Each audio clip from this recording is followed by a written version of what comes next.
Hey, everybody.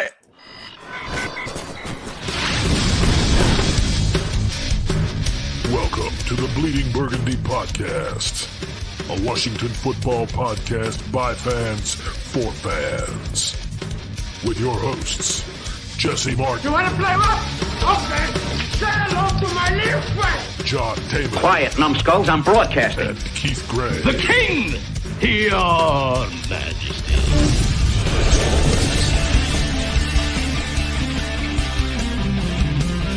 And now here's your host, John Taylor. Hey, everybody. I'm John. That's Scott. Hey, Scott. Hello, mate. Nice to see you. Drew the short straw today, John. You got I me. did. Everybody's busy. They got things to do. Jesse's had a whole lot of shit going on with him. Keith's always got a whole lot of shit going on with him. The season's over, so we'll see you next year. Yeah.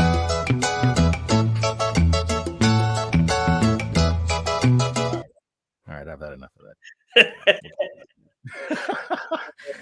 All right. Jesus Christ. It has been a week. All right. Because, like I said, Jesse's had a lot of shit going on with work. I've had a lot of shit going on with work. It's all good stuff for me. Him, it's not so good, but it's not, nothing bad about him. He's just, there's a lot of shit going on. I ain't going to get into it. He'll tell us if he wants to. I'll tell you what, man. So it's Wednesday. We've been trying to hope to be able to find time for everybody to get together to have a podcast, and it's just not going to work this week. Hopefully Friday we'll be able to all get together. So today you get Scott and myself. How are you today, Scott? Yeah, I'm good, thank you. Thanks for having me on as always. But yeah, I've had a few days. It's just me, and I don't think I know, but imagine that. I've just had a few days to digest and sulk and talk it over to myself. But yeah, it's where do you start? Where do you unpack this? Really? I mean, the loss. For God's sakes, I've already internalized that. I've already put it down into the gigantic pit of misery that has been Washington football since about 1994. With little exception. So yeah, that's crammed down in there. One of these days I'll go psycho in a mall or something and, scream at some guy about, giving me the wrong size shirt, be on fucking YouTube forever. And that'll be that. Man, where do you start? I mean, first off, you got to start at the quarterback, right? Yep. So let's start where it started. This is, did you see the bit at the beginning of the game with Carson Wentz talking to his family? Down on the side. Did, All right. Well, the Bleeding Burgundy podcast managed to get a microphone down there. And this is what really happened. So I'm sorry, honey. I'm sorry. We could live someplace nice. I don't want to move again. Nashville, all right now, honey. Daddy's got to go to work. Now, give me a kiss. Game checks are in the bank, All right, baby. pack the car, baby. Do your thing. So there you go. That's about right, though, isn't it? Oh my words! Poor kids are down there crying. All right, he is gone. Dad went out gone. Oh, he's gone. Look, I'll tell you what. Could you imagine being his daughter and being on TV and growing up and realizing that her father gave her a kiss and went out and did that? She's going to be anorexic with the guilt. Does she really mind when you look at his career earnings? I think he's at 128 mil. All right, so she's going to have an eating problem, but she's really going to feel guilty because, good luck, Daddy. And off he went. Actually, I think she was yelling that she doesn't want to move again. She knew it was coming. Man, dude, honestly, I have never played pro football. I'm going to go ahead and go out on a limb and say that you've played pro rugby, but you've never played pro football. Yeah, that's right, yeah. A rugby ball is slightly larger. It's a little bit different. But do you think you could take one and throw it about, 50 feet over that away to a guy who's 4 yards on the screen? Yeah, I think I just wide open waiting for it. You think you could get it within, 20 feet of him? Oh, my God. How do you not throw a swing pass? I have no idea. What he was doing. I mean, a QBR of 31.4. Have you ever heard of anything so bad in all your life? Oh, my God. The guy who rates the quarterbacks, that keeps track of all those stats, could have gotten up and taken a shit through the entire game, come back and guessed and given him a better rating than that. He would have assumed he would have done better than that. First off, though, John, shout out to Damar Hamlin. I hope he's all right. I hope his family's, looking after him. And it's tragic that happened. Obviously, It is a one-off. We haven't seen that before on a football field. But prayers to him, Buffalo Bills organization, and everyone else. I know this is a Washington podcast, but we've got to get that in because that's people. I will go ahead and take the opportunity to just to say, Sit down and shut the fuck up. Shut up! Shut up! Sit the fuck down and shut up! Shut up and sit down. You shut up! Just sit your ass down here and shut up. right, all you fucking anti-vaxxers that are filling up my goddamn timeline with your stupid fucking goddamn hoodoo voodoo goo goo ooga booga bullshit. Shut the fuck up, sit the fuck down, and get the fuck off of planet Earth. God damn it, you're gonna fuck up everything as if you haven't already. Nice. Now back to our Nice round. Sorry. Yeah, tragedy. This is a tragedy. And I mean, it's a freak occurrence that, dude, if you have little kids that play baseball, all right, they tell you, you can get this chest protector. It goes right there. It's just a little freaking plastic pad. This happens every year to kids playing Little League. I mean, it's not like it's a lot of them, but it just happens, man, that a kid gets hit right in the chest at the wrong spot. The ball hits him, and it can happen.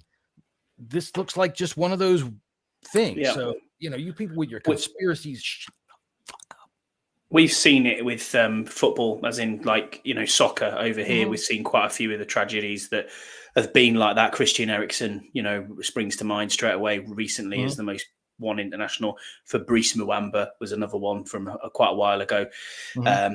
His heart stopped for 21 minutes on the field, and he was lucky that he had a doctor in the stand who actually came out the stand, who's a cardiologist of all things, and was able to help him. But it's just, it's not what you want to see on a football field. That's for sure. No one wants to see that. And do you think the Bleeding Burgundy's HR department will stretch far enough to cancel Skip Bayless? What a fucking idiot that guy is. I can understand. That is an example of very piss poor timing, because what he's asking is a valid question. But man, I think it's one of those examples where everybody just jumps. And I don't like Skip Bayless. All right. I think he's a fucking twit from the word go. I think he's a self-absorbed prick. But the last sentence of that tweet was, all of this now seems so, what's the word he used? Insignificant, right? Which I thought meant he gets the gravity of the situation. I was curious, but I'm not going to ask right away. Obviously, everybody wants to know about this guy's health. But I think people need to step back also and stop with this holier than thou bullshit, man. It's not like, I've seen some people out there, what are we going to do about my fantasy championship? You shut the fuck up. All right. Yeah. You shut up. But honestly, at this point, I wish we could get some news, but I don't think we're going to get anything soon. No. Some of the things that I've been reading about what they do with patients that are induced into coma like this, man, he's going to be there for a while, and it could be a rough time coming back out. I don't think he's going to be normal again, but man, so what do you do? Just to take it over to football. We all know that everybody, where we are, you and I are compassionate. We understand, but so what do you do? I think the NFL have to make a decision here to probably put it as a tie. I don't know. I don't know. The Bengals were leading, but that doesn't really make any difference. See, I don't know what you do, because there's playoff seedings on the line. All right. There's the Bills and the Chiefs playoff seeding is on the line. And honestly, it's more than, because people immediately, you see them all talking about the suits in the NFL. There's more to it than whether or not they care about their athletes. They sure as hell do. That's the product they put on out there. They sure as hell do. But there's more about it, man. Like, let's say Buffalo and Kansas City. Okay. One of them's going to stay home in week one of the playoffs. One of them has to play, right? Mm-hmm. Okay. So that means one city has to get ready for a freaking massive, gigantic football game. There's a lot of logistics that need to be handled. There's a lot of money that's on the line for local businesses and economies. So, there's a lot that goes into it, more than just, we're going to force you guys to play. So I'm just curious as to what now I'd seen I can't say report, but I saw yesterday that the NFL said that they were going to have to make it up within 2 days, which would be tomorrow. I haven't heard anything since then. I don't, no, I think they would have to announce that. But if the season was not at the end right now, so you got a lot more leeway about what you can do.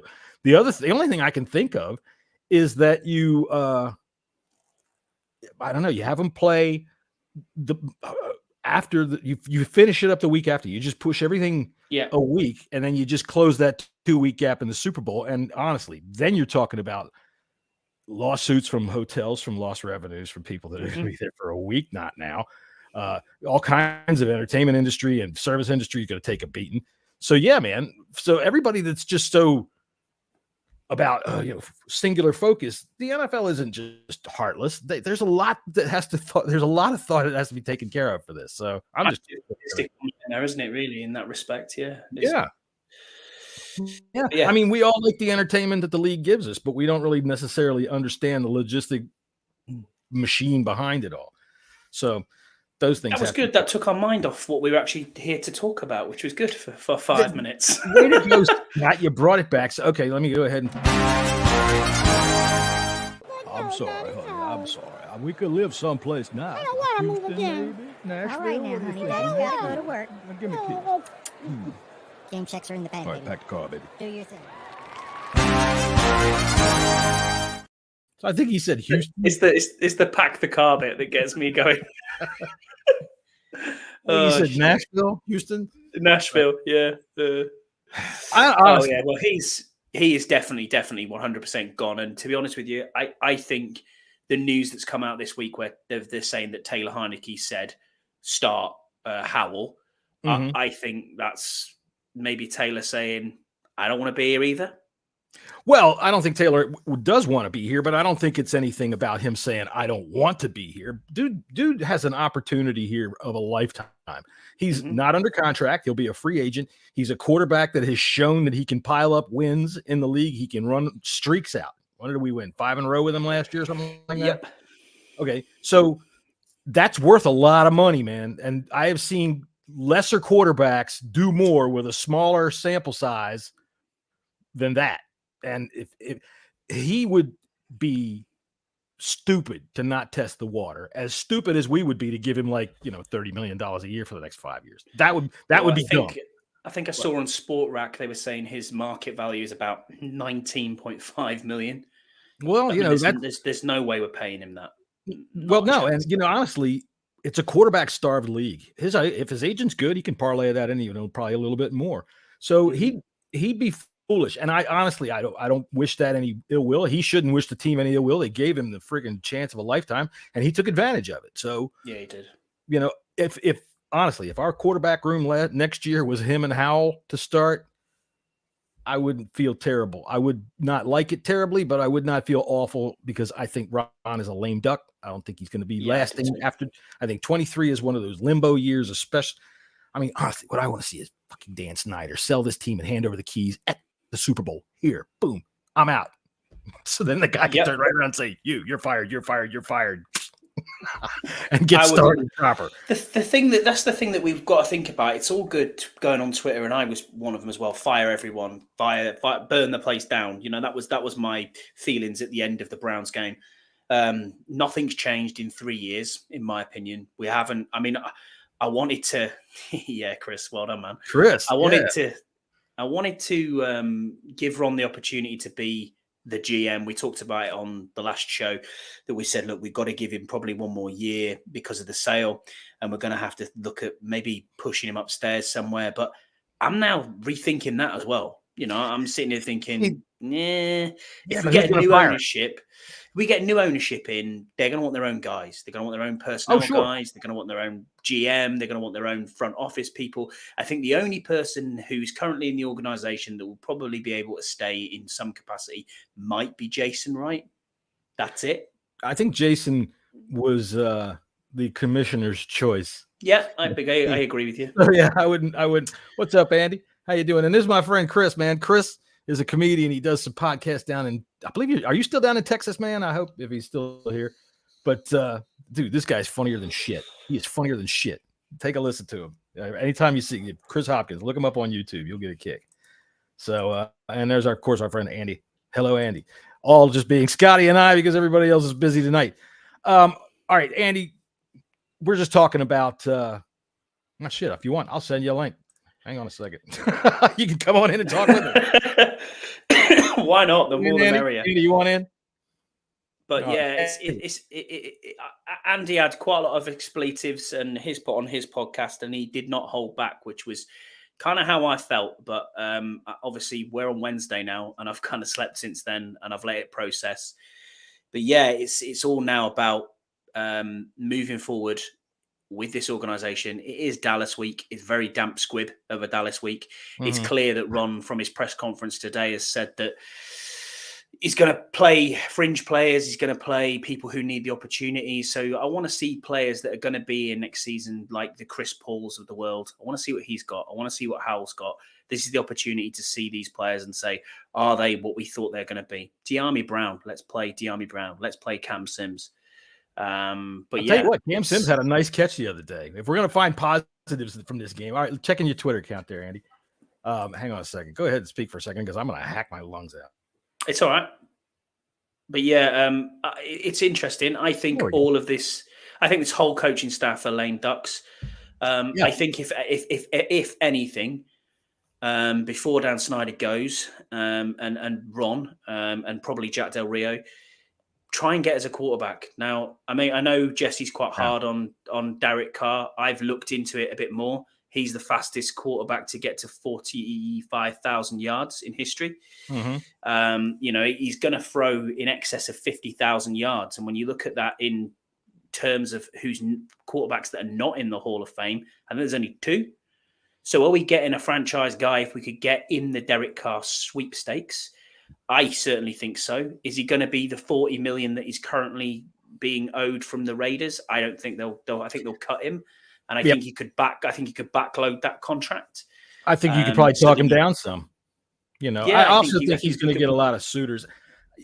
Saying Derek Carr in the Hall of Fame in the same sentence is the only way I know it sounds crazy.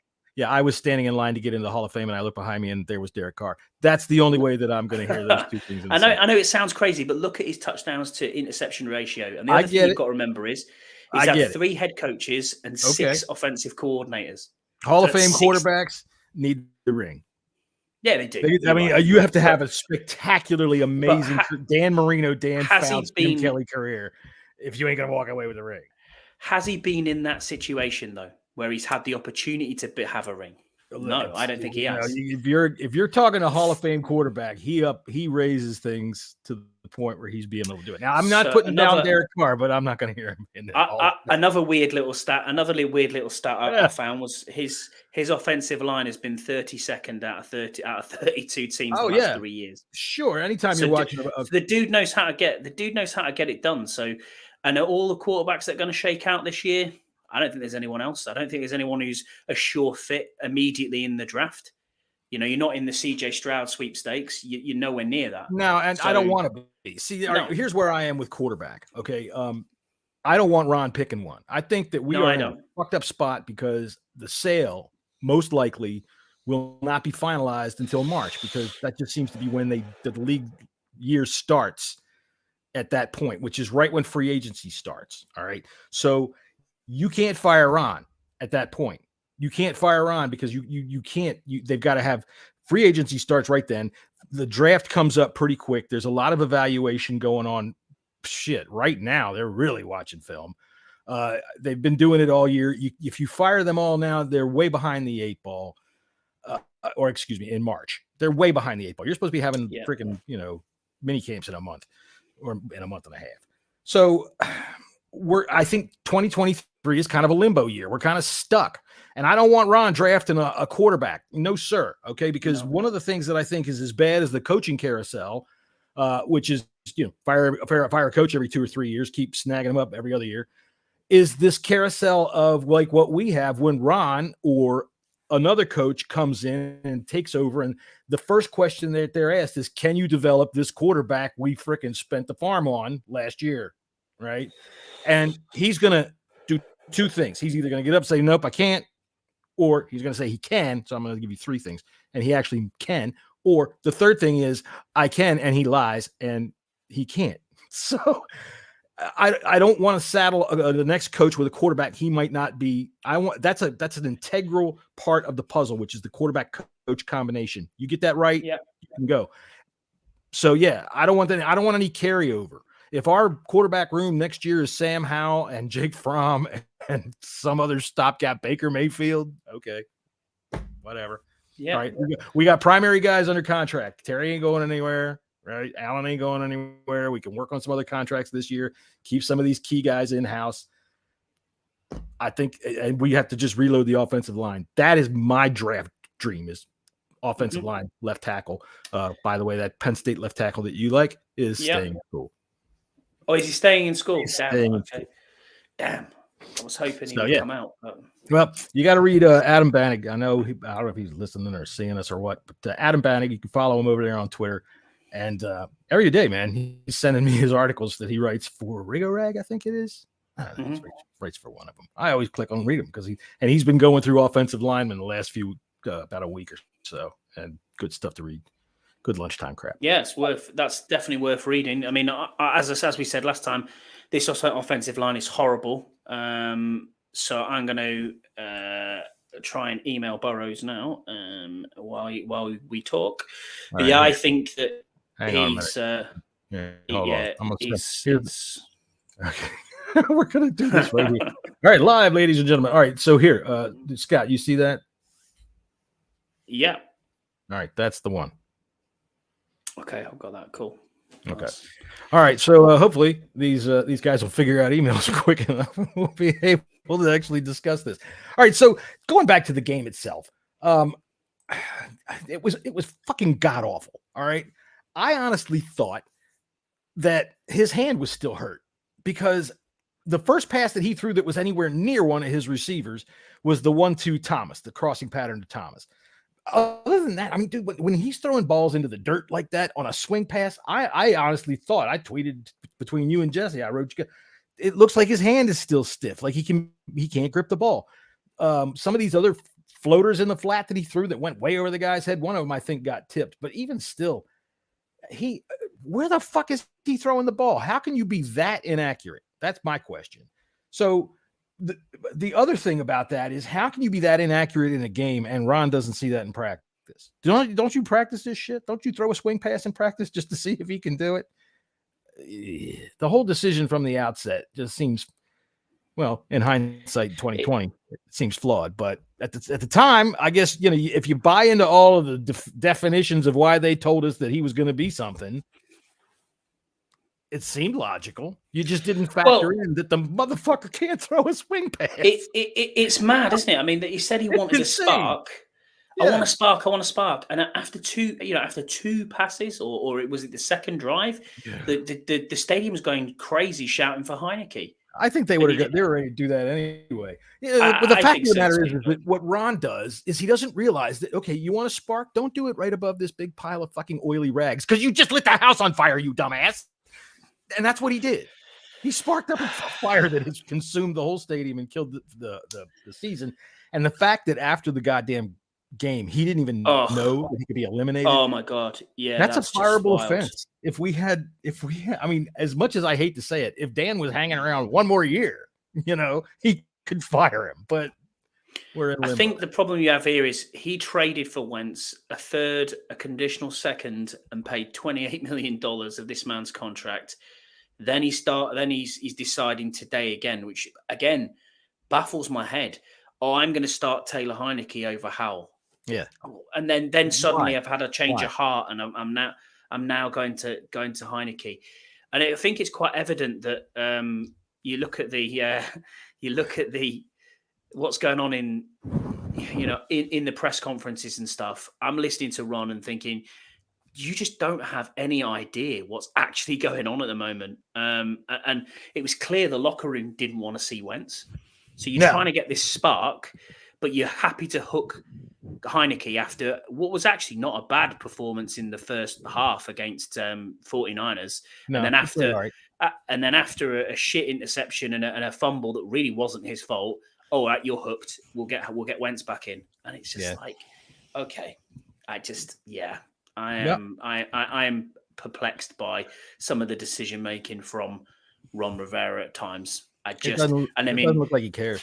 It's this, isn't it? It's just 3 years of this, and then the coaching decisions, the timeouts, the challenge flags, the going for it on fourth downs. Again, what the fuck was that?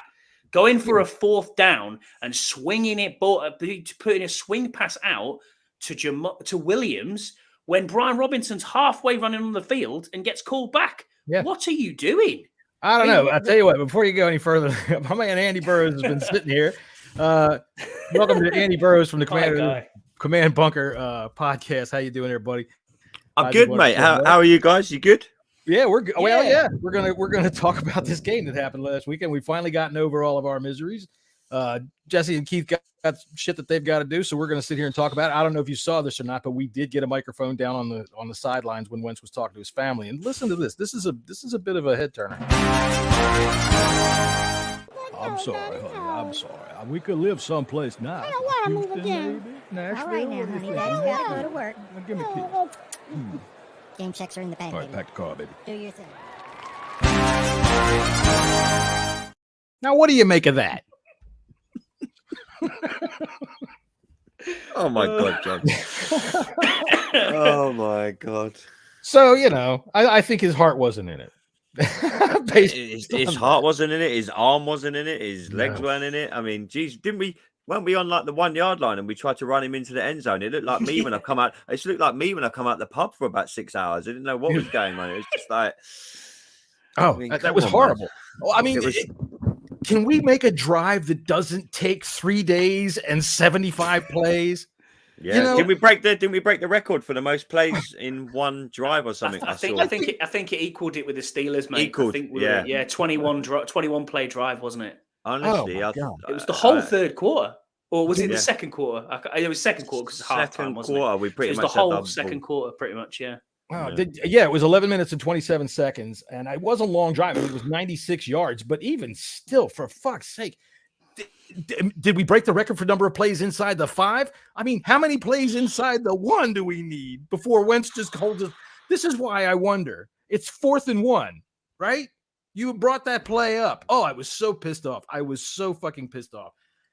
Wentz at the goal line just holds the ball out. Touchdown, right? Okay, it's 4th and 1. God damn it. If there's one thing that Wentz is other than fucking ugly as sin, which he is long. Stick your arm out, you big fucking gork, and get the goddamn first down. Scott Turner, what are you doing? You're running parallel to the line of scrimmage, 5 yards behind, and expecting Curtis Samuel to chip on what the fuck is his name? Myles Garrett. Myles Garrett. I couldn't say it. I mean, yeah. Just that's what I'm talking about, and this is what this is why Scouse Andy and you know Scouse. This is why he's fucking crazy on our show. He just rips Scott Turner every single week because this is the shit that pisses fans off. Yeah. If it's like I said to you before, if effort is a massive thing in my book, and Andy, you'll say the same thing. If a team plays well, right, or they give their everything for that jersey and they lose, but to a better side, that's fine. Mm-hmm. Fucking sex offender had 9 completions. Right. 9. Right. What are you doing? I mean, the guy was awful. He looked as bad as Wentz at times, and I thought, what's that cadence? I mean, and I'm like, okay, that's the cadence. All right, that's fine. I thought he had indigestion. It was bizarre, wasn't it? And then he didn't get a massage before the game.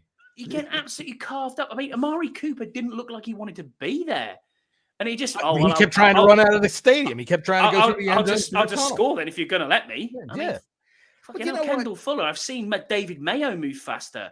Holy shit. You saw him do the old-fashioned, let me just dive so I can get my uniform dirty and tell mom I played, right? You saw that. I mean, if David Mayer was any slower, he'd get a parking ticket. But, I mean, honestly, just what is going on? What is going on with this? Yeah, exactly. We gotta give I'm here all week. I should be on stage, shouldn't I? Sweeping the fucker. But there you go. Do it, Scotty.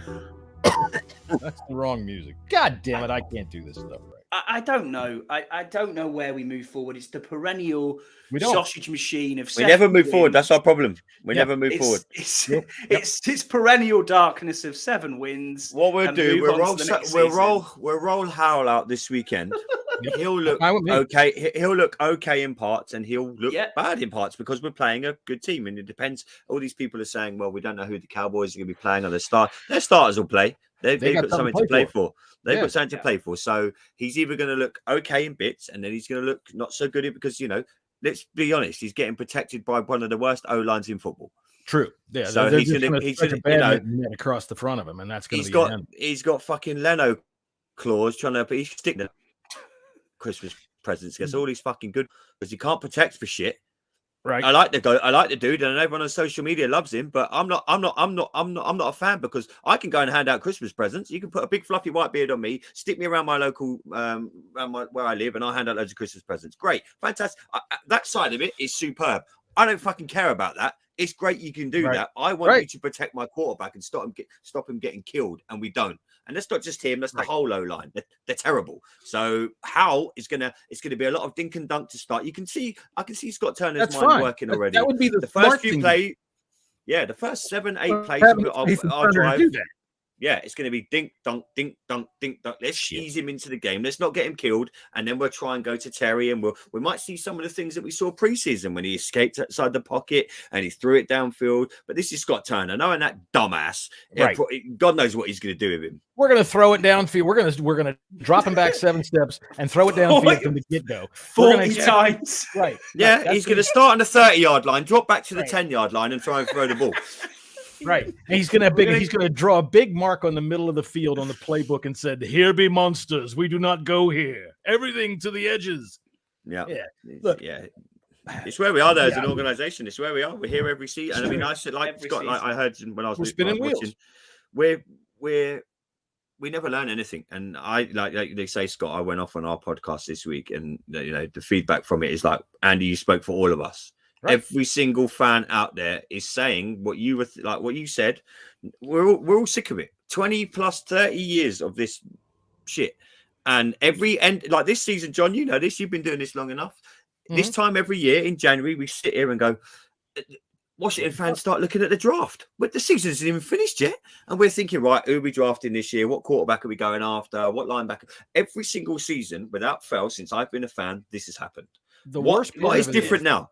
You've been a fan since 98. I've been a fan since 2011. Yeah. So it's even worse. And we chose this team. For like the last 6 weeks, it's been in our hands. Oh, our destiny is in our own hands. And then we blew it. And then it came back. And then we've had our destiny in our own hands for the last month, and we can't do shit with it. Look, I said this on and Sunday, our own coach didn't know that it was out of our own hands. Unbelievable. Oh my God, that was insane. Every time Ron needs this team to get up for a big game, never happens. They fucking lay an egg every goddamn time. And I want somebody to show me otherwise. I guess maybe you could pick the Steelers game, the Eagles game. Yeah, you got a couple of blips here and there. But overall, when we need a win, we don't get a win. We got a tie. We tied Daniel Jones and the fucking Giants. That was, I guess, Ron's That's where it started. Yeah, that's where it started. Right. And you think of the weekend, we were leading at halftime, and we come out in the second half. Oh yeah! Oh my God, that is some of the worst football I think of. And this is saying something. When I say it's the worst football I've seen us play, and I've seen us play some horrendously bad football this season. Oh, absolutely. Like you say, John, we've had little blips here that we've done okay, and us as fans, we're like, we've won 400 pounds. We're looking for, right? We win 4 in a row every season. Whether it's at the start, whether it's at the end, when we look at last season. Look at last season. We were 2-9. Last season, we were 2-6 at one stage, and we got it to 6-6. Most franchises would be like 6-6. What the fuck are you talking about? Us, we're like, I'm super excited. We're 6-6. Super Bowl, come on, man. Right. To the Super Bowl. Right. And I'm telling you, after we tied the Giants, my desire for the playoffs just faded. Okay, yeah, great. We can make it. We don't, it's not that you don't deserve it. I think everybody that makes it deserves it. But we're going to just go in there and get our asses kicked. Right? We're just going to, we can't hang. We stacked up wins this year against fucking shit teams. All right. One of the things that I keep telling the Hivers who have been coming at you, oh my God, I'm sure they're coming at you. They're coming at everybody, is that you don't seem to understand that we didn't win jack shit because of Taylor Heineke. We won everything against piss poor teams because we held them to no points, essentially. Yep. All right. If you take a look at our average points from like Thanksgiving on, we don't score shit. And it doesn't matter who the fucking quarterback is. Granted, Wentz hasn't any talent anymore, but we don't score at all. Scott Turner's been here for 3 years. What do we average? 19 points a game? Yeah. Two stats I got that were quite interesting is we are 0-7 in the last 2 years in December. Oh, I mentioned that on our show. I saw that. Scott sent that to me, and I was like, that can't be right. I wasn't doubting Scott. You went and checked it, didn't you? No, right. I thought we might have won one game and I was like, Jesus Christ, he's right. And it's but if you look at Ron hasn't won more than 7 games in one season in forever. If you name me, and this, I think, like I said on our show, JP Feeney, I don't agree with him all the time. If Dan Snyder wasn't selling his team, Ron Rivera would probably be fired next Monday. He'd be fired. Yeah, he'd already be gone. It would be deserved. If he wasn't sitting in some country house in England somewhere, probably stuck up in the Cotswolds wherever he is, like around having dinner with Scotty or something like that. I don't know where he is right now, but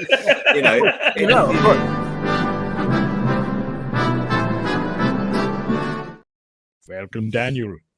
Yeah, right. He's probably up there. He'd fit in up there in the Northern Art. He's tight as fuck, so he'd fit in up there. It'd be all right. Nice. The other thing I really liked, which I thought was actually quite hilarious, was after Amari Cooper's touchdown, when in the last one, they gave it 1 minute, and the PA announcer had on somebody called 911, which I thought was fucking brilliant. I thought comedy timing. I was like, I like you. You're my kind of guy.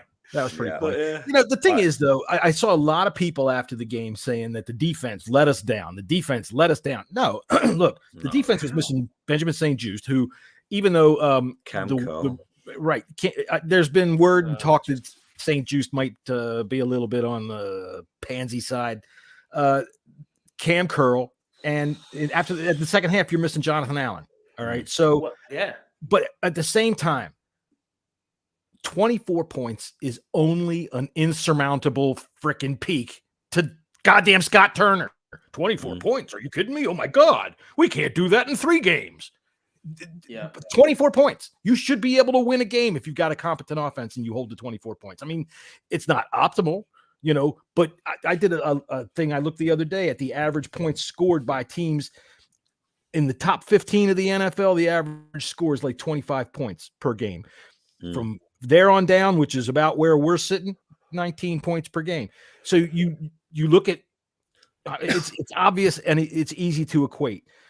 Look, I don't give a shit when anybody, and I'm talking to you, Jesse, I know you'll listen to this later, you'll get his fucking blood pressure all up, because I believe that he is officially the last man standing that will stand up for Scott Turner other than Ron Rivera. Dude, it's just not happening. Whatever his genius is, I have yet to see it. The issue you've got is we give him a new contract before the season started. 3 years. We've got 3 more years for this clown. Nah, fuck him, man. Coaches are not against the cap. Fucking fire him. You can fire him. That's true. Shit. And that's true, but Dan Snyder's certainly not going to pay him out. I mean, that's a certainty. So whoever the new owner is, and again, the ownership thing is a bit of a strange, and it's all gone quite cold on that front. I mean, I know we saw the London thing, but we also saw they're packing up their houses here in DC. They're packing up everything. They weren't at the game on Sunday. I think it's happening, and I'm hoping that that's a sign that it's happening sooner rather than later. Well, I heard a rumor from. I love this team. Sorry, Scotty. If Scotty does love this team, and I'm talking to him because he does fucking listen to this show. Danny Bubala, sell the team now. Give the new owner a chance to turn us into something that you could. You did your best. You tried. You walked out of there with your head held high and a stack full of fucking homemade pornography. Sell the team for Christmas. Sell them right now. No, and I like he'll sell it like the week before the season starts. And it'll be the most like Washington thing ever. Like the season will start at like the 12th of September. He'll sell the team on the 11th. He'll sell it, and then he'll hold up some kind of stupid fucking legal bullshit that makes it not go through until way too late. And we'll be stuck with. I wanted to show you this. This was that play down at the 5-yard line. So Wentz is going to keep it himself and get to the 5-yard line. I know that's a classic, so it's a classic. That is him. That is him, though. Weirdly, on the sale, John and Andy, it's it's gone really quite quiet, but I did see something come out to say that it doesn't need to be sold as such. It will be ratified, obviously, at the owners' meeting in March, but it could be sold as soon as the end of January, because all they need is like the money in an escrow account and then memorandum of understanding that this is gone and the signature's on the line, and it's done. If that's it, we're at that stage at the end of Jan, then brilliant. You know what I mean? We can do what we need to do. You can have a new regime in pretty much immediately. Not only that, everybody who's anybody in the NFL is at the Super Bowl. The new owner can walk around and talk to everybody. You know, yeah. What's the Super Bowl? Never been there. I know. Well, it's been a long time. Back in the day. Every year I hear about this big game that they have in this National Football League thing you talk about, and I've never been there. Dude, the last time we were in the Super Bowl, they did a flyover with a biplane. It took like a half an hour for that thing to get over the stadium. Now all we got is a paper plane. That's right. About all we're at. That's right. We throw it down. Now, like I told about Andy, Ron tried to cause a spark, but really all he did was throw fucking a spark on a big puddle of gasoline, lit this whole house on fire, and put us out of the playoffs. So honestly, this comment that he made after the game when Chris Russell asked him that question, what do you think of that? I probably can't repeat what I said on our podcast. You sure can. Fuck that, man. There's nobody's listening. Okay. Yeah, it's only Keith and Jesse listening anyway. and of course, Keith's grandma. I was flabbergasted, John, to be honest. I don't like in any walk of life, in any sport, whether it's soccer, football, basketball, when you get into like playoffs and like the back end of cup competitions or your league, you know the ramifications of everything. So what worries me is halfway through that fourth quarter, he's probably there like this thinking, it's okay. We've got Dallas next week. If we win that, we'll be okay. No, Ron, hello, you dumb fuck. If Green Bay win, we're done. Right. And they didn't just win; they annihilated the Vikings. They did, and the Lions did. They got together and said, "You Commanders, y'all are done." Yeah, and to me, weirdly though, there it is, Andy. Every team that needed a win—the Seahawks, the Lions, Green Bay—they fucking got a win, and they gutted it out, and they won handsomely. Yeah, we need a win. How can you be the head coach of a National Football League team?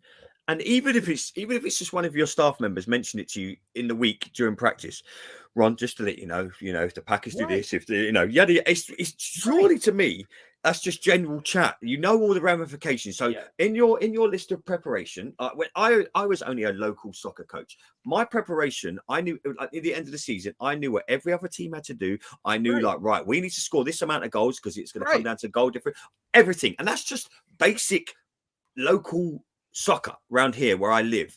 That this isn't National Football League, right? I just don't get how. And it was his face when it literally. I thought at first, no, he knows. He's just playing with the joke. His face was like, I'm like, oh my god, no, he hasn't got a fucking clue. No, I agree. The way I had he a lot tried of to people row back on it. I had people try to justify it by saying that he was fucking with the media for one, and that he's so busy. What do you expect him to check? Because I said, yeah, damn, Ron, check. Why don't you check this shit? I don't know, check the fucking calendar, realize that the day before was goddamn New Year's Eve, and that means the season's about over. You better look and see where you're standing.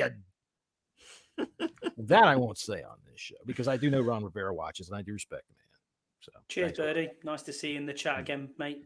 Yeah. What's he talking about today? All right, let's shift gears here since we've got Birdie in there. Let's see. What did he say this week? He's still recovering from fucking the Christmas goose. Right. He fucked the Christmas goose. Okay. Well, no, I think, something like that. He fucked it one way or the other. Either he was the fucky or the fucker. But I don't know either. You can see the numbers are dropping immediately when Birdie pops into the thing here. And by the way, our friend Yama Japan, he was just popping his first pubes. Okay, well. I'll tell you what, man, people tell us all sorts of stuff about themselves, don't they? They really do. They tell us all of that. So, all right, what about this Major Tuddy? What do you think of that? Major turd, yeah. That's about it. I think Scouse summed it up perfectly. Major disappointment, but I like John. I said on our pod, I don't care. Yeah, I don't care. I don't give a shit. It was good for the kids if it attracts kids to the stadium, but it's just all the timing of it. And the funny thing I laughed at, John and Scott, which I don't know if you guys would have picked up on this. Some players that are, suing the team and taking them to court, they were on the fucking field on Sunday. I know. I was like, you two-faced bastards. Well, I don't know. See, they're after. I think that the reason that they put that lawsuit out there was to put more pressure on Snyder to sell, because those are his heroes. That's why I made that one tweet that said, "Hey, Snyder, the guys you love the most hate you. Get out of town." Yeah. So maybe he did that. By the way, this was the other option that they were going with, and this is Colonel Turd. It didn't really work out. So Colonel Turd, he's got promotion. Colonel Turd, there he is. Right. I have one of them every Friday after a curry. Oh shit! All right. Me, I don't get all the anger. I mean, yeah, it's for kids and all that, but honestly, look at that thing in Indianapolis. Look at that stupid My Little Pony fat thing that they have. Have you seen the one in Jacksonville that's in the thong? Oh my God. Yeah, we've seen that. It comes out a lot in the UK, that one. But we've got more important things to worry about now. The thing that, like Freddie said, the controversy this has caused. I'm like, you do realise we've got a president. You do realise we've got an owner that needs to put a camera up cheerleaders' skirts. We've got all this stuff going on in courtrooms and stuff. Yet here our fans are DEA raiding the place. Don't forget about that. We have. Yeah, they raided. Yeah, they raided Ashburn. But I know what we'll do. Let's all argue over a mask. I mean, over a pig. Come on, yeah. I actually saw somebody complain because look at him, he's all out of shape and dumpy and fat. And I'm like, that's exactly what like 90% of the stadium, for God's sakes. If you walked around a Walmart lately, for Pete's sake, look at the world. Yeah, it's Washington, I suppose. People argue for the sake of arguing, but don't get me wrong. I get why everyone's kicking off over the game and the run comments, but to go in on a mascot, I think though, because we have effed up so many things in the past, they've kind of seen this as like, well, you've done it again, really, because it's not the greatest mascot in the world. It's not the worst mascot in the world. It's a mascot. I mean, I'm neither here or there with it, really. They're unnecessary. Yeah. Things that I would get rid of entirely is like fucking cheerleaders. Honestly, do you really look? These people that complained about the cheerleaders. Look, you know what? Go Google NFL cheerleader and look at the pictures that come up. I know why you motherfuckers are looking at it. And God damn it, I don't understand why people need to have tits and ass go along with their football. If there's one thing I hate more than anything, is when I'm watching the game and the other team scores, and right behind them you see our cheerleaders. And it's like, you fucking dits, pay attention to the goddamn game. They're just freaking pole dancers out there to entertain and shake their ass around. And now, oh no, they're not, because they got some guys in there. Big fucking deal. The best thing about that team was the big fat guy. Tell me I'm wrong. Yeah, I'm surprised the world we live in nowadays, that it's like, everything's very political correct. And some things I agree with and some things I don't. I'm surprised cheerleaders are allowed anywhere, because, the world we live in now and everything that's gone on, it's... Yeah, especially like in the NFL, but I suppose the NFL is a different world. But just some of the things that go on in the world nowadays, and very PC, and I'm surprised cheerleaders are allowed. But it's just another thing to, I don't know, poke the fire in Washington. It's just something else to, let's just put that on the top of all the legal lawsuits of what's going on with the Hogs and Dan Snyder and the team and Ron Rivera, everything. Yeah. But let's bitch about a pig. To me, honestly, it's for kids. And if you look around the league, it's some of these things, like I said, who gives a fuck? The Chiefs have a wolf. How's that make sense? Yeah. I don't know. So who gives a shit? If you give a shit, I'll say this. If you give a shit, let's do this. Sit down and shut the fuck up. Shut up! Shut up! Sit the fuck down and shut up! Shut up and sit down. Will you shut up? Just sit your ass down here and shut up. That's right. Shut the fuck up. And I think we could probably close the show now. Well, we do have to do some. We did have a game. So. All right. So these will be kind of difficult to do. Andy, you got any offensive butt pats? Butt pats. Wow. Butt pat for the offense. Jesus Christ. It's hard to remember because there were so few things that went right. I was impressed. I like the way they used Logan Thomas a little bit more. It kind of targeted him a tiny bit more. I'm clutching at straws here, John. I'm going to say Logan Thomas. I will say Logan Thomas. The first pass that he caught was the first one that went through on target, and I almost thought Thomas was going to have. Oh my God! Because this is the first pass that he caught that was actually on target too. He didn't have to stretch up to the moon to try to catch it. No. So all right, Logan Thomas. He played okay. What about you, Scott? Any offensive butt pats? Again, it's a bit of a struggle, but I'll go with Cam Sims for what was a good catch. That was a great catch. Great catch. Yeah. Wasn't that a fourth down? Yeah. It was nice. a big. I think it was fourth, and it was a big conversion as well. Was it like 6 yards, 12 or it was whatever? I can't remember if it was fourth down, but yeah, it was a long. Pulled it out of the sky. It was unbelievable. I know those hands went up and wham, they opened up so big. I was like, holy shit! Shame the game was dead and buried by then, but it was a great catch. Well, see, that's just the thing about. I'm hoping that Wentz threw it to him because he knew he could get it to him. But other than that, I have a feeling that, up in his brilliant fucking booth up there, Scott Turner, who decided on fourth down, let's give it to Williams instead of our fucking power back they get in that scrum and they push. They did that again last week. They would push forward for 5 yards after getting contact at 2. He probably said throw it to Cam Sims. Let's just throw it to the guy that hadn't caught a ball in a couple weeks. Throw it to him. But all right, for me, those are the two that I would have given him to. Other than that, just Terry for being Terry. Attaboy. Why not? Yeah. I'll give it to Terry for being Terry. And I'll give him Heineke was classy. All right. He was classy. He was a good teammate, and I'll give him that. How bad is that my only is to a guy that didn't even play. Did you not clip the clip I sent to you? No, I forgot. Oh man! At the end when what was it? He was on the headset listening to the play, and it focused in on Heineke. And just at the point where he said that, you saw his lips and you could read it. And he said, "This play is utter bullshit." And then, sure enough, fucking Wentz incompletion. Nobody went anywhere. And I thought you were telling me to get the one where Schweitzer at the end of the game when everything was way out of control. When Schweitzer headbutting people, maybe that's a butt pat. I don't know. We're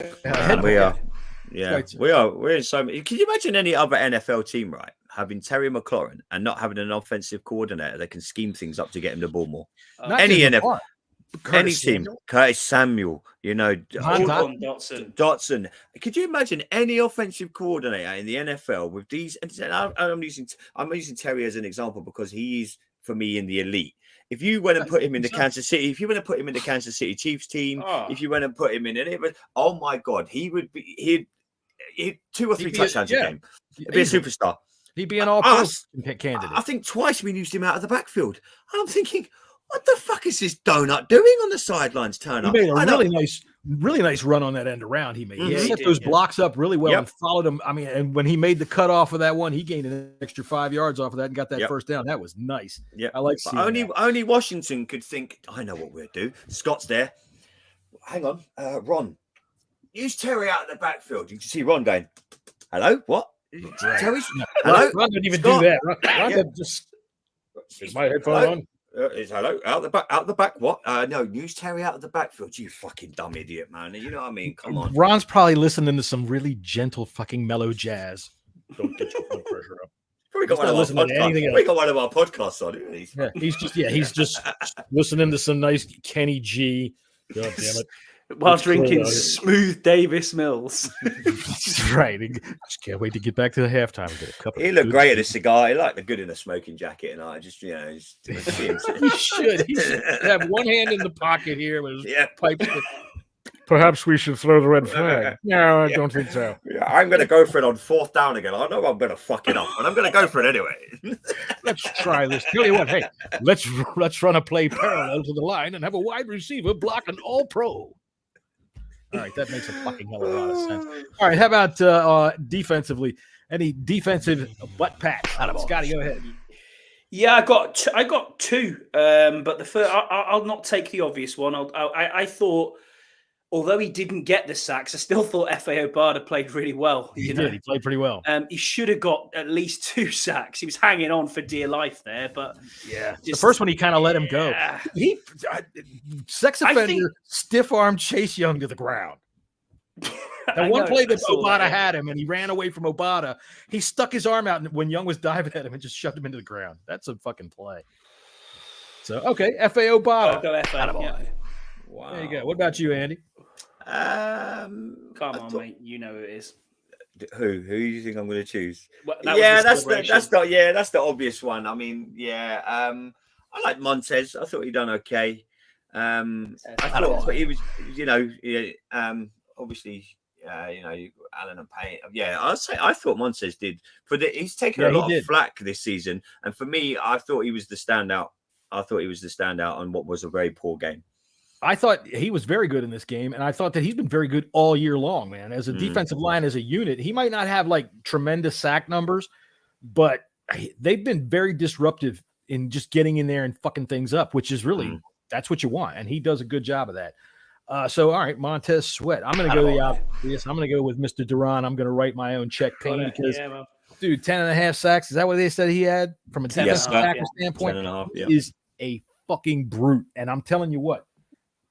Him, I want to re-sign. All right, you don't let elite get away. I know I've said it a million times. You don't tie that much. Williams, well, yeah, but you don't tie that much on defensive tackles. I've said that it's just too much in one position. But damn, man, you've got an elite duo there. Have you seen the price of the tag though, John? The tag itself this year is going into 2023 is 18.5 mil.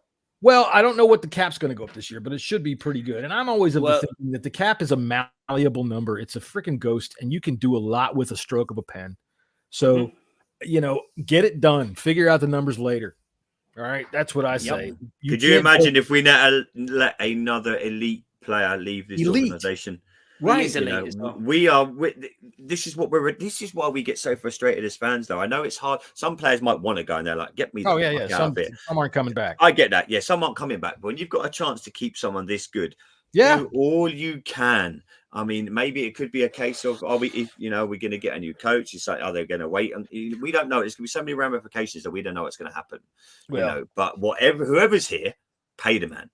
Oh, not only that, but dude, you have a duo there that is they're both elite. I mean, you have an actual force right there.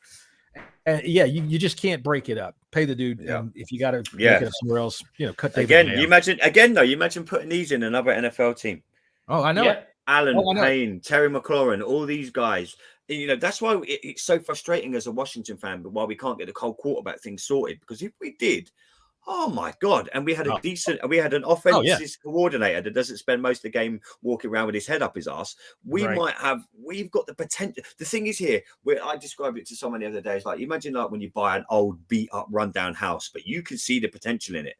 That's the way I see the Washington Commanders. I can buy a massive mansion that's beat, run down, all the windows are smashed, the floorboards are ripped, but when you close your eyes, you can see that it's a fucking beautiful mansion. And that's the way I see our team. If we could just get this whole quarterback situation sorted. And I know that we've been saying that for 25, 30 years. I mean, I saw the list that, Scotty, you put in our WhatsApp group earlier of how many quarterbacks you've had. If we can finally just get that sorted. And I would love Sam Howell to be the guy, but I'm not going to judge him on one game. Full training camp, preseason. Oh, you can't. And if we dip into the draft again, then we're going to have we can have two rookies on our roster. No, I do not want Ron picking a quarterback. Nope. Are we going Derek? Are we going to go to Derek Carr? Is he going to want to come to Washington? Is he going to want to come here though? Well, I think other people are going to be in play for him too. And I'll tell you what. You before you got in, Andy, I was saying I think 2023 unfortunately is going to be a limbo year unless the miracle happens and Dan Snyder sells before the Super Bowl and we can actually start to make those moves. Because if it's March before the owner can actually make any moves, March before anybody can get fired, you can't do anything. And I don't care. Ron would have to go to the NFC Championship game next year to be able to keep his job, as far as I'm concerned. And a new owner, especially because a new owner, not only they like their own people, they want to bring in their own people, right? So that's on the table from the outset. The fact that he can't do anything better than 7-9, 7-10, or whatever the fuck he ends up with every goddamn year, it's just mud spinning in the wheel or wheels spinning in the mud. That's all we do. Yeah. So he's a lame duck. So I do not want. Give me a cheap stopgap. Give me Baker Mayfield. And it has to come back to football at some point. When the new owner comes in, we'll all be on a crest of a wave. But when you strip it all back and August gets here and September gets here, it's going to level off and it's going to come back to football. And you can have the best owner in the world. You could have Jay-Z. You could have whoever you want. If it comes to the 3rd week or 4th week of September and we haven't won a game yet, then serious questions are going to be asked now. And I was speaking to Carl today. I was texting him backwards and forwards, and he was like, "Look, I think Ron has earned one more year. I'm just there." I said, like, Scott, you guys listen to the podcast how I spoke on Monday. I am just giving this man. He's in last chance saloon for me, and I mean just. No, Ron Rivera. Scott Turner, mate, kick that dude out now. He should be. Yeah. He should be gone. Ron Rivera. What I hope for Ron is that he gets a. I hope he has the balls to go to another offensive coordinator. Jack Del Rio's earned the right to stay. He's turned it around. I held my hands up with him. He's done really well. Scott Turner, on the other hand, I just hope Ron doesn't die on his sword, and I hope loyalty doesn't kill him in the end. And that will be the rope that he hangs himself with, is his loyalty to Scott Turner. I think if we can be brave enough to say, Scott, at the end of after Sunday, we all know what happens on a Monday after the NFL season finishes. We all know. Black Monday. They go live on NFL Network. We're gonna stay here for the whole day just for Black Monday. I'm hoping I turn on the news and Scott's gone and Ron's gone. Right, we're going to whoever they go, but then he's on like Scotty said earlier. He's on thin ice now because great point, John. He's only ever won. He wins 7 games and that's it. And that's not good enough. That's not good. But then. That's always been the benchmark in Washington, hasn't it? Jay Gruden, Zorn, anyone we've had, that's been the benchmark. The problem is Dan from the outset. All right, Zorn, he had to hire Zorn because nobody else would take the fucking job. He couldn't get the best interview he could get was Jim Fossil, for God's sakes. I did a cartoon of Jim Fossil in his office begging for the job. I'll wash your car, Mr. Snyder. Nobody would hire. All right. So Zorn was an utter disaster. He gets Gruden to hire on. And he is at that point, he has to give him those years because otherwise the word's out. Not only is this place toxic, you're going to never get anywhere. He's going to fire you in 2 years. And the only coach that's ever coached for him that has gotten another job in the league is fucking Norv. All right. Every other one. That's it. I mean, granted, Gibbs is another story, but that's it. They're done. They come here and their career is done. Yeah, so, Gruden only he was an advisor for the Jags or something like that. Yeah, I think he was an offensive coordinator for the Jags. Yeah, you know. So but they don't leave here and go someplace else. They leave here and people go, you know, he shouldn't have been there in the first place. Ron, look, he was brought here because of Dan again. He was brought here not to win games. He was brought here to bring this culture back around to a situation where we could attract some respectable people to the building.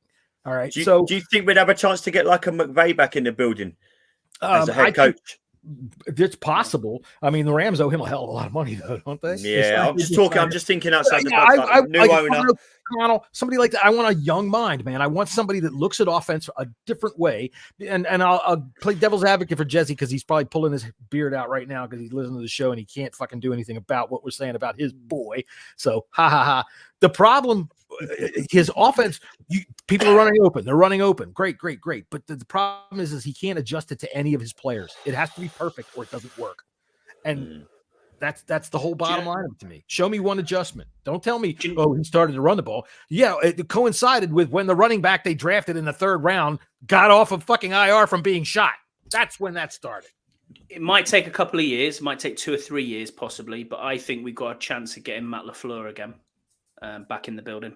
Well, you know, there's other names that are there's other guys that are out there. We got to do our due diligence and find one. I don't want retreads. Look, don't give me to people go, Sean Payton. Okay, let's see what Sean Payton does without a fucking goddamn Drew Brees. Nothing. Yep. Nothing. That's the thing. The quarterback coach combo is so important. All right, it's so important. So that's why I don't want Ron drafting a quarterback. So if we get a new guy, quarterbacks in play, and all you people out there, by the way, that are talking about, I want to lose this weekend for the draft. Sit down and shut the fuck up. Shut up! Shut up! Sit the fuck down and shut up! Shut up and sit down. Will you shut up? Just sit your ass down here and shut up. Shut the fuck up. There is absolutely no correlation to higher draft pick equals better player. None. What about Jim? Who did I tweet out? Jim Harbaugh. What's his name? Jim Harbaugh? Nah. What about him? No. You know, he did really well with the 49ers, but he is a disciplinarian, which I don't have a problem with. But he is also, it's going to be done my way or the highway. And with Dan, that wouldn't fly. A new guy, maybe. D'Amico Ryans at 49ers. I know he's a defensive coordinator, but that's a top boy. That's a top the thing. boy. Other than Dan, if Dan wasn't in the picture, you are a coaching candidate looking at our roster. you got to be salivating with what you got here, right? On both sides of the ball. Both sides of the ball is, and if you can shore up that O-line as well, if you can like come in and go, right, this is what I'm going to do with this O-line. These are the guys I'm going to go for after in free agency. These are the guys we're going to target in the draft. Know who you want from the word go. Honestly, the term sleeping giants is used far too often for us, but you're not going to get many teams with a better offense and defense of us right now. But you just if you haven't got someone to throw them the ball, you might as well put me, you, and Scott out there because it's pointless. True, it's and I think our quarterback room is probably the worst in the league, maybe other than Houston. It's just not good. So what about the only other name I could think of? He's probably going to get fired. He probably wouldn't. I don't even think he would come here. But would you take Cliff Kingsbury from? I thought about it. I'm not done thinking about it. How about okay. I don't like his name. It sounds like a stupid fucking candy bar. Sounds like have a delicious Cliff Kingsbury by Willy Wonka. Fuck all that. I don't need a coach that makes me think of sprinkles and caramel. Well, obviously, you guys are into your. I don't follow the college game, but is there someone like who's the golden nugget in the college game now that would be worth taking a chance on and saying, look, let's take a chance on this dude? Ryan Day. I don't know. I tell you, here's how much we know about the college game. We all made picks last week for the championship. You all got it wrong. No, yes, we got it all wrong. So anyway, I don't know who the hotshot coach would be, and the reason why is not because I don't follow college football. I do like college football, but I do not buy into the college coach coming to the NFL. It works rarely. It is so different. It is so. I mean, you see guys like fucking Nick Saban came into the NFL, got his ass kicked, ran away. What was the other one? The guy that what's his name in the Jaguars? Meyer. Right. Yeah. Well, see, they're used to a whole different thing. They can recruit. So Urban Meyer, he's God in the locker room, and he can get as many players as he can fucking buy uniforms for. 100 guys can sign up, right? So with the power of Ohio State, he can go nationwide, sit in the living room of this, of mom and dad and say, we want your son to come play at Ohio State. So they get the best players all the time. The NFL is not like that at all. It's not like that. He can't be that way, and he can't walk around lording it over people like he did and have professionals look at him in any other way. So look at the difference though in Trevor Lawrence's season under a competent coach in Peterson. Peterson's a quarterback guy, man, and as much as I think that he's kind of a goofball, he's one of the worst quarterbacks I've ever seen play, but he can coach him. So but higher pick does not mean better player. You got to target your guy. Anyone coming out of the draft is a risk. You don't coming from the college. I've always said this. Coming from the college game to the NFL, you could be the first pick, you could be the last pick. Nothing is guaranteed at the draft. We all get excited about. We've just got this guy. We drafted him in the first round. Doesn't mean shit. Right. Well, see, look at the playoffs. Okay, we've got top picks. We've got Joe Burrow was number 1. We've got Allen that was a number 2, I believe he was, or was he a 3? We got Mahomes, I believe, was 15th. Jalen Hurts, I think, wasn't he top 2nd round? Kirk Cousins, 4th round. We have Tom Brady, 6th round. So it's not a matter of higher pick. The only thing about a higher pick that's any better is the player pool is a little bigger. All right. So if you lose to the Cowboys on Sunday, there's 2 players not gone when you pick, and that's about it. Yeah. Right? When you look at the standings of everybody else in there, it's not going to be that drastic of a change. No. So, that's where the coaches earn their money. That's where, I know this might sound weird to Ron Rivera, but you've got to do your due diligence, and you've got to know who's in the later rounds and where these little gems are. And we've hit good. We've hit good in the later rounds recently. We've done well. You know what I mean? But he has to do that. He has to keep doing it and not just put all your eggs in the first and the second round. This is our better players right now are from the 5th and 6th round. I'll tell you what, I think that we draft very well right now. I think we really do. I mean, Jamin Davis took a year to come along, but he sure as hell did. The problem you've got there, John, is who else has he brought in to play alongside him at linebacker?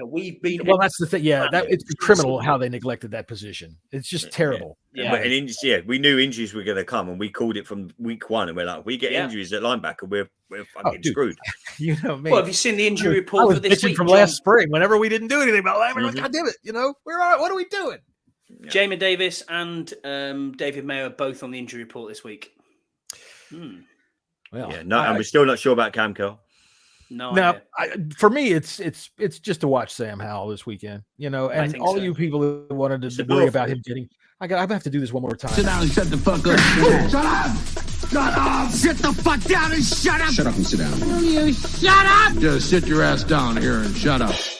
All you fucking clowns are, we can't start Howell. We'll throw him out there to the Wolves. What if he gets hurt? It's going to wreck his freaking confidence. If it's a bad game, fucking shut up, for God's sakes. He's a football player. He's not some delicate little ballet dancer who's going to say, they booed me once. I can't go out anymore. Come in for me, Rudolph. It's not like that, all right? If he has a bad game, he has a bad game. He has a whole offseason to think about it. An offseason, by the way, that's coming no matter what he does. He has nothing on the line, right? No matter what he does, it's not going to affect our team in one way or the other. The Cowboys, they have something to play for, a defense that has something to work for. That's immeasurable in terms of experience for him. Well, what if he gets hurt? Any player can get hurt on any play at any time. We've watched linebackers that we signed go out on minicamp and fucking twist their knee and never play again, right? Yeah, we've had Cornelius Lucas played one snap, didn't he, and got injured. Right. Look what happened to him. His career was fucking after that. It's a rough game, right? Darian Mathis this season. Right. Well, look, here's the thing about, he might get hurt. Taylor Heineke, one of the knocks on him was that he was fragile, and he hasn't been, right? He's been behind that line. He didn't get hurt last year. He didn't get hurt this year behind that line. Carson Wentz's injury really was just a fluke thing, the finger hitting somebody's hand. But it wasn't because he got clobbered. His knee didn't get destroyed by a big sack. He's going to be fine back there. And if he gets hurt, injuries happen. They either do or they don't. It's not predictable, So you got to have a first game sometime. This is a perfect opportunity. This is a glorified preseason game. Yep.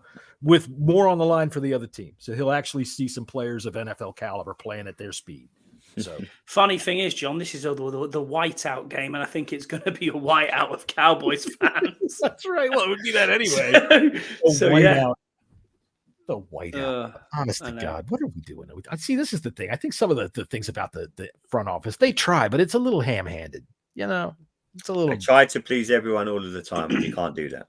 No, I just hope that they're not going to go ahead with this Sonny Jurgensen retirement. I think they already said they are. I think they are. Yeah, they are. Oh my God! Why? I tell you what, because he's 88, and they should have done this in September. Holy fucking A, man! You see what happens to Franco Harris, right? Yeah. I'm not trying to be morbid, but reality is what it is. The man's 88 years old. If we're going to honor him while he's still here, and we know he's here today. And honor him properly as well. Don't screw it up. Right. And I mean, if they go out and lose, he's been in the broadcast booth for a long time. He knows. Sonny never won a fucking thing while he was here. Let's remember that. He was a great passer, but he never won shit.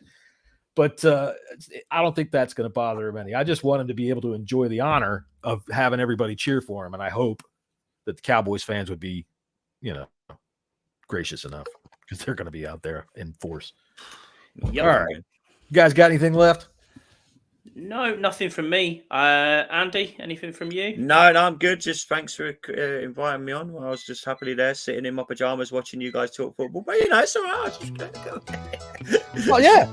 I tell you what, I would almost bet you that there's probably, pandas are on those jammies. There's pandas on your pajamas. I think I've still got Father Christmas on here somewhere. I don't know. I've still got a Redskins top on, but yeah.